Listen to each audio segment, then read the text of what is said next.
بخاری اور صحیح مسلم دونوں میں حدیث موجود ہے. ایک دیہاتی نبی علیہ السلام کے پاس آیا. پینڈو لوگ آپ کو پتا ہے بالکل دو ٹوک سادہ سی بات کرتے ہیں. اس نے آ کے سیدھا کہا یا رسول اللہ مجھے کوئی ایسا عمل بتائیں کہ میں جنت میں چلا جاؤں. یہی انسان کی کامیابی ہے. پیغمبر سے سب سے بڑی چیز یہی مانگنی چاہیے, ٹھیک ہے, اور اس کے بعد جنت میں ان کا پڑوس مانگ لینا چاہیے. اللہ تعالیٰ ہم سب کو نصیب فرمائے, آمین. تو نبی صلی اللہ علیہ وآلہ وسلم نے فرمایا کہ 5 وقت کی نماز کو قائم رکھو. یعنی پہلے آپ نے فرمایا کہ اس میں الفاظ ہیں, آپ نے فرمایا کہ اللہ کی عبادت کرو, اس کے ساتھ کسی کو شریک نہ ٹھہراؤ, تم جنت میں چلے جاؤ گے. 5 وقت کی فرض نماز کو قائم رکھو, فرض زکوٰۃ ادا کرو, اور رمضان کے فرض روزے رکھو. اس وقت تک حج فرض نہیں ہوا تھا, اس لیے آپ نے 4 چیزوں کا ذکر کیا, ورنہ وہ 5ویں چیز بھی ہے. سب کے ساتھ آپ نے فرض فرض کے لفظ بولے. تو وہ وہاں سے مڑا اور جاتے ہوئے اس نے کہا کہ نہ میں اس میں کوئی کمی کروں گا نہ زیادتی کروں گا. تو نبی علیہ السلام فرمایا اگر کسی نے کوئی جنتی شخص دیکھنا ہے تو اسے دیکھ لو. اچھا, اس سے یہ بھی پتا چلا کہ نبی علیہ السلام کو اللہ نے وحی کے ذریعے بتا دیا کہ یہ استقامت پہ بھی رہے گا, یعنی جو اس نے دعویٰ کیا ہے نا اس پہ قائم رہے گا. کتنا خوش نصیب شخص تھا. اللہم اجعلنا منہم, آمین. اسی کو سپورٹیو ایک اور حدیث ہے بخاری اور مسلم میں. اس میں ہے کہ ایک نجد کا ایک دیہاتی پرانگدہ حالت میں بال بکھرے ہوئے حضور کے پاس آیا اور نبی علیہ السلام سے کہنے لگا مجھے اسلام کے بارے میں بتائیں. تو صحابہ کہتے ہیں ہم تھوڑا قریب ہوئے تو ہمیں پتہ چلا وہ اسلام کے بارے میں پوچھ رہا ہے. تو نبی صلی اللہ علیہ وآلہ وسلم نے وہی توحید اور اقرار رسالت کے بعد آپ نے فرمایا کہ اللہ تعالیٰ نے تم پہ 5 ٹائم کی نماز فرض کی ہے, تم 5 نمازیں فرض ادا کرو. تو اس نے پوچھا کہ صرف فرض؟ تو آپ نے پھر آگے سے فرمایا کہ ہاں اگر نفلی نماز تم پڑھنا چاہتے ہو تو وہ تمہاری اپنی مرضی ہے, اس میں اضافہ کر لو. اور یہ یاد رکھیے گا سنت مؤکدہ غیر مؤکدہ یہ ساری ٹرمز فقہا کی ہیں. احادیث میں 2 ہی ٹرمز ہیں, فرض اور نفل. اور نفل کا مطلب ہی ہے انفال, مال غنیمت, اضافی مال. کیونکہ جنگ کرنے کا مقصد مال ہتھیانا نہیں ہوتا, اللہ کے لیے لڑنا ہوتا ہے, یہ تو اضافی ایک بونس مل جاتا ہے. نفل ان کہتے ہیں اضافی کو. پھر نبی علیہ السلام فرمایا کہ فرض روزے رکھو, ہاں مگر اگر تم نفلی رکھنے چاہو تو تمہاری مرضی. اب مجھے بتائیں کتنا کوئی بیوقوف ہوگا جو یہ کہے کہ جی چونکہ صحیح مسلم میں آتا ہے کہ نبی علیہ السلام مہینے میں 3 روزے رکھتے تھے نفلی, جب تک وہ نفلی روزے نہیں کوئی رکھتا نا تو اس کے فرض روزے بھی قبول نہیں ہوں گے. بیوقوف ہی ہوگا نا. اس سے بھی سمجھنا ہے تو اگلی بات جو نبی علیہ السلام نے کہی کہ فرض زکوٰۃ ادا کرو. آج تک کسی مولوی نے کہا کہ جو نفلی صدقات نہیں کرتا نا تو اس کی فرض زکوٰۃ بھی قبول نہیں ہوتی. الٹا یہ تو آپ کو کہتے ہیں کہ جناب آپ 2.5% زکوٰۃ دے دیں, جتنا مرضی مال جوڑیں, کم چک کے رکھو, سانو بھی دے رہے, بس 2.5% دے دو, باقی آپ کی مرضی ہے جتنا مرضی جوڑیں. وہاں کیوں نہیں کہتے کہ جب تک نفل نہیں پڑھو گے, تب تک سنت صدقے نہیں کرو گے, تمہارا فرض بھی قبول نہیں ہوں گے, زکوٰۃ میں نہیں ہوں گے, یہ کہتے ہیں؟ تو زکوٰۃ میں خالی فرض قبول ہو جائے, جب فرض نماز کی باری ہے تو اس میں 7 سنتوں کو ضروری بتا دیتے ہیں.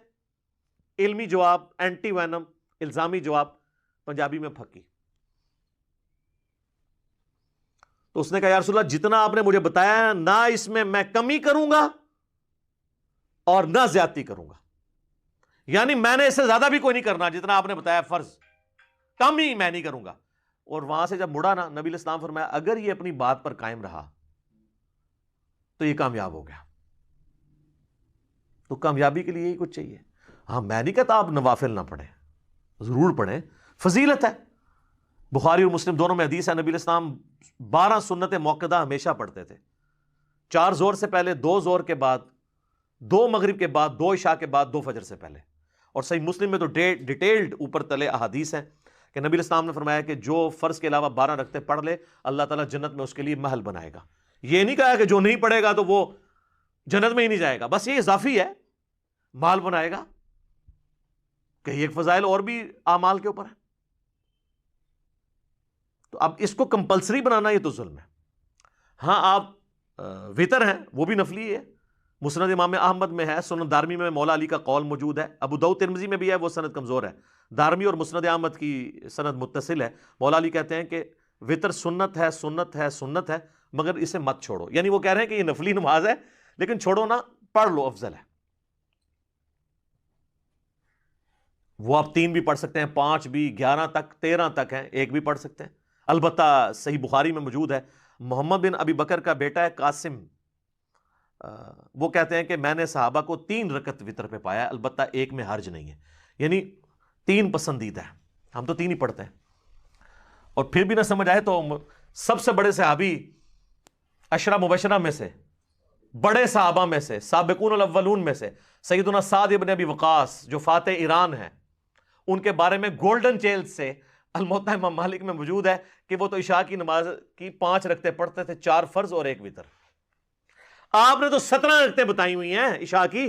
سعد ابن ابی وقاص ان سے زیادہ تو کوئی دیندار نہیں تھا نا، تو آپ یہ کہیں گے کہ نعوذ باللہ وہ جو کہتے ہیں یہ جی وہ 6 لوگوں پہ اللہ کی لعنت ہے، اس میں جو سنت بھی چھوڑ دے، تو آپ سعد ابن ابی وقاص پہ یہ ترمذی کی حدیث فٹ کریں گے؟ آپ خود لعنتی ہو جائیں گے۔ وہ مسئلہ اور ہے، وہ سنت کو حقیر سمجھ کے نفرت کے ساتھ چھوڑنے والے کے لیے ہے، اور بھی اور چیزیں ہیں، وہ میرا یوٹیوب پہ ایک کلپ ہے بڑا ڈیٹیل، سنت چھوڑنے والے پر لعنت، وہ دیکھ لیں، میں نے 14 طبق آپ کے روشن کیے ہیں۔ تو سعد ابن ابی وقاص تو 2 سنت موقدہ بھی نہیں پڑھتے تھے اور وتر بھی 1، اور اس میں الفاظ ہیں ہمیشہ کے ہیں، ان کی یہ روٹین تھی۔ نیچے ویسے امام مالک نے لکھا ہے کہ لیکن میرے نزدیک 3 وتر پڑھنے چاہیے، لیکن انہوں نے بھی سعد ابن ابی وقاص پہ یہ اعتراض نہیں کیا کہ سنت موقدہ چھوڑ رہے ہیں، وتروں کی تعداد پہ انہوں نے اعتراض کیا ہے۔ تو خیر وہ امام مالک کا ذاتی اجتہاد ہے، وہ اس میں سعد ابن ابی وقاص کے مقابلے میں تو نہیں مانا جائے گا۔ بھارت سعد ابن ابی وقاص نے امت پہ احسان کیا جی، تو یہ 17 رکعتیں عشاء کی بتاتے تھے، دن رات میں ٹوٹل 17 رکعتیں، جس پہ سنی اور شیعہ کا اجماع ہے، 2 فجر کی، 4 ظہر، 4 عصر، 3 مغرب، 4 عشاء، بس یہ 17 پوچھی جائیں گی، باقی تو سر کوئی پوچھ نہیں آپ سے۔ کتنے لوگوں نے اس کی وجہ سے نماز شروع کر لی ہے، کدھر صرف عشاء کی 17، یہ آپ کو جو 17 بتا رہے ہیں ان سے قرآن پہ الف لیں، کبھی انہوں نے خود بھی روزانہ 17 پڑھی ہیں؟ سوئی پہ سوئی چڑھی ہوتی ہے، لوگ پیچھے مڑ مڑ کے دیکھ رہے ہوتے ہیں کہ امام صاحب کہاں سے نمودار ہوں گے، تو پہلی 4 کی طرح عشاء کی انہوں نے پڑھنی ہے جو آخری وقت پہ آ رہے ہوتے ہیں۔ اور ہم نے اگلی سہولت دی ہے کہ جو بچوں والی عورتیں ہیں، یہ میں نے نہیں سہولت دی، نبی علیہ السلام نے سہولت دی ہے۔ صحیح مسلم میں اوپر تلے 10 احادیث ہیں 1629 سے لے کے آن ورڈ، کہ نبی علیہ السلام نے، ابن عباس کہتے ہیں، بغیر خوف کے، بغیر بارش کے، بغیر سفر کے مدینہ شریف میں ہمیں ظہر اور عصر بھی جمع کروائی اور مغرب اور عشاء بھی جمع کروائی۔ تو تابعین نے پوچھا کیوں؟ فرمایا اس لیے تاکہ امت کے لیے آسانی ہو جائے اور کوئی تنگی باقی نہ رہے۔ انہوں نے امت سے تنگی ڈال دی اور وہ آسانی چھین لی۔ اور آپ دیکھیں یہ یعنی ابن عباس سے زیادہ کون صحابی جانتا ہے، اور یہ وہ تابعین کو سکھا رہے ہیں، کیونکہ وہ درس حدیث دے رہے تھے، یہ درس قرآن صحیح مسلم کے الفاظ ہیں۔ ایک بندہ بار بار کھڑا ہو جاتا ہے، سر نماز کا ٹائم ہو گیا ہے، انہوں نے کہا بہ جا، تو منو سنت سکھائیں گا؟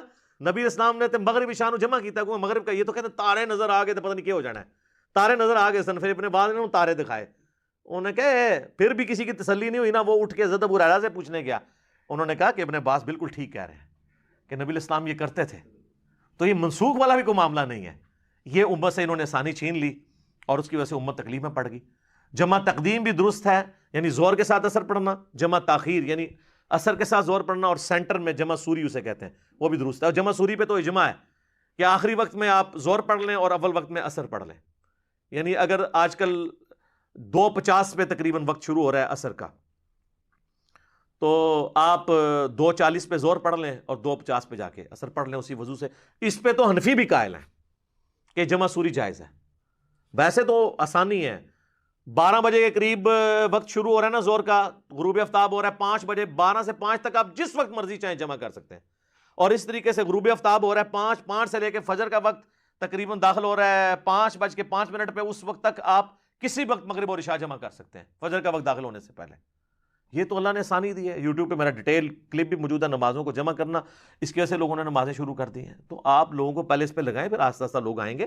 ہم نہیں کہتے ہیں سنت نہ، میں پوری کوشش کرتا ہوں سنت کا اہتمام کروں، ہمارے بھائی بھی کرتے ہیں، کیونکہ وہ حدیث ہے ابو داؤد کے اندر کہ قیامت والے دن جس کے فرائض میں کوئی کمی نکلے گی تو اللہ تعالیٰ فرمائے گا میرے بندے کی نفلی باتیں دیکھو، اگر موجود ہیں تو ان کو فرضوں کی جگہ تول لو۔